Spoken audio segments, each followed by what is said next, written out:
My name is Lance. I'm a husband, a father, and a church planter through city to city, Los Angeles. As I was sitting there in my seat, I thought of this quote. There's a philosopher. He says, life is not about what happens to you, but how you respond to it. It's a philosopher named Epictetus that said that first. And that kind of sums up our church planting story. My father is a pastor. My grandfather served time as a pastor. I have 5 uncles who are pastors in my family. And I served on staff at one of my family members' churches as a youth pastor. And somewhere in my 20s on staff, I realized that we weren't reaching people in my age group. We weren't reaching people that I went and had coffee with, that I went to college with. And we were committed to a church culture that maybe would never be able to reach those people. But I began to ask myself questions. How can we create a space to reach this next generation in these post-Christian times? My church is in Riverside, California. It's the 61st largest city in the United States. That doesn't sound like it's doing something, but when you put it in the context, like the U.S. got a lot going on. One of the fastest growing areas in the state of California. And we lean, in our church, we lean black and brown. There's a huge Hispanic community in our church.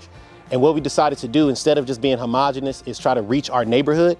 And we've done a phenomenal job. I think I could, toot my own horn, right? of reaching people in our community. We've done our best to be an outward-facing church, to have a city vision, and to really meet the needs of those in our community. And we've experienced in the past 5 months, we've been birthed 5 months ago. In the past 5 months, we've experienced that our church is becoming indigenous to the community. And the growth has come from the people in the community. And our strategy for that, the vision for that, understanding how to produce a ministry like that, has come from the training that we've received from city to city, Los Angeles. Not only has my life been changed, but my leadership and the opportunity to serve my church, those things have changed because of this organization. And we're looking forward to a great future of just impacting the city of Riverside for the gospel. Man, these guys are my heroes. And just to be able to be a small part of their cheering section.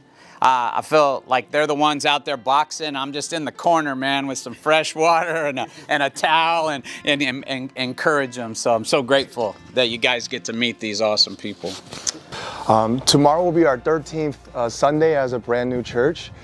And anytime someone asks me, like, how's it been church planting? I just tell them it's a jungle. Church planting feels like you just got dropped off in a jungle. And you have a backpack and a machete and maybe a pack of matches. It's been crazy. Our first 4 Sundays, we were in 3 different locations because just things don't go as planned. People don't show up as they were supposed to. Contracts fall through.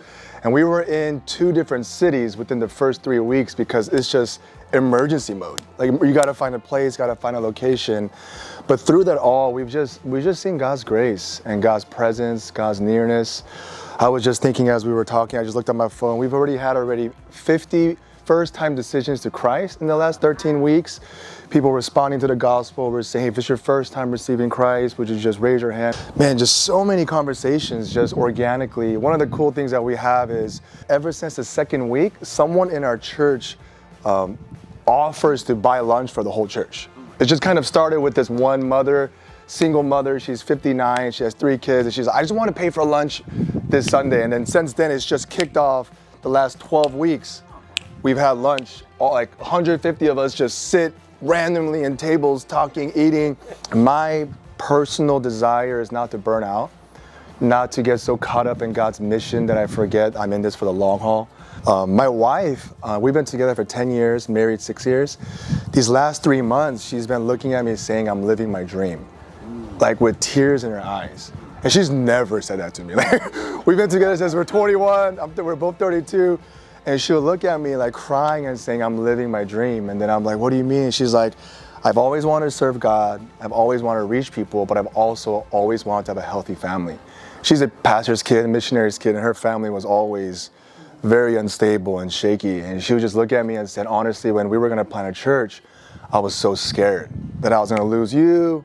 You're going to be so absent-minded. You're just going to be anxious and depressed all the time. But by God's grace and His perfect timing and plan, it's been a gift. Thank you guys for believing in us, supporting us, praying for us, and funding us. Without you guys, we really can't do this. So thank you guys so much. What's up, guys? My name is Paul, and this is our 7th month.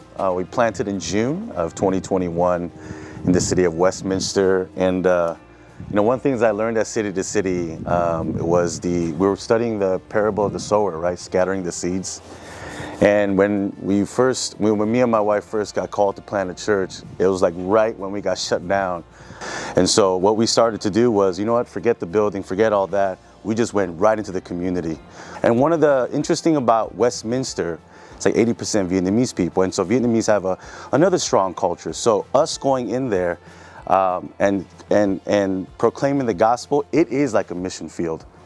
So we're going in there. And so that's why our church, we're very intentional about being multi-ethnic, multicultural, and not just that, but multilingual as well. Right now, we just added our first language as a church, a Cambodian service.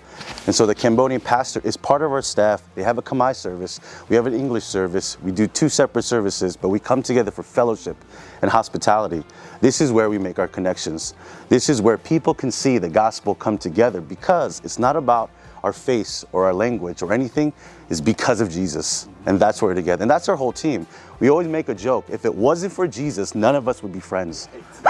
If it wasn't for Jesus, all my leadership team, if it wasn't for Jesus, none of us would be friends, because we're all different. We all come from different backgrounds, different places, different spaces. So I grew up in the Korean church, but when I left the Korean church, I didn't have a home. Right? Culturally, that's what happens sometimes when you leave something. But City to City gave me a home. And so I can come here, you know, unpack what I need to unpack, talk to people about ministry, because we love Jesus. It's not about anything else. And so that is our mission for Free Life Community Church, is to make every nation, tribe, and tongue disciples of Jesus Christ. So my name is Bobby Lopez. We're in east side of LA, which is basically East LA area. So it's a really rough area, I'm not gonna lie to you. It's a place, people ask me what happens if you don't get these kids and these adults? I said, people die in our area all the time. And it's really tough to go through that. We started out with the teen program. We always said that we want to know where the enemy thinks he's strongest, so we could remind him that he's not. So we started going to juvenile halls. We started going in all these, and in the foster homes, and those are the kids we wanted to connect with, because that's who we are. 95% of our team, they actually come from the neighborhoods we serve. There was a young lady we met named Cielo.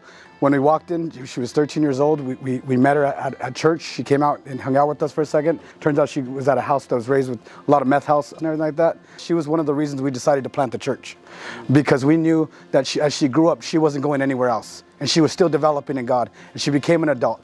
As she grew up and gave her life to Christ and developed, now she works with Youth for Christ. She's a minister for them.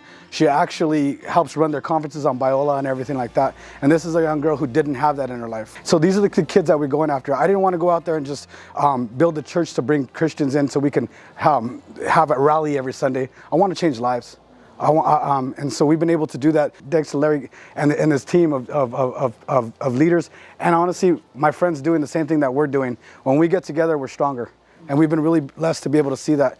I would just ask you to keep praying for us. It's hard in the urban community. It's hard because you feel consistently like you're losing, even when you have to have a lot of faith, because you feel like you're losing. But you have to have faith to know that God's doing something great. And because he did it in our lives, and we know he could do it in these kids. Thank you for your partnership with us. 14 new churches have been planted in 2021 because of your partnership. We have 15 new church planters in James cohort. 10 of those will translate to new churches in 2022. 5 of those are younger pastors that are taking over existing congregations. They're revitalizing older existing churches, and they've asked if they could be part of the city-to-city training program. So they won't result in new churches, but they will result in healthy, gospel-centered, revitalized churches. So your partnership with us is making a difference. And when you think of city to city, pray that to the Lord of the harvest that he would help us find more church planters, more courageous, gospel-centered, Jesus first kind of men to plant these churches. So please be praying for us.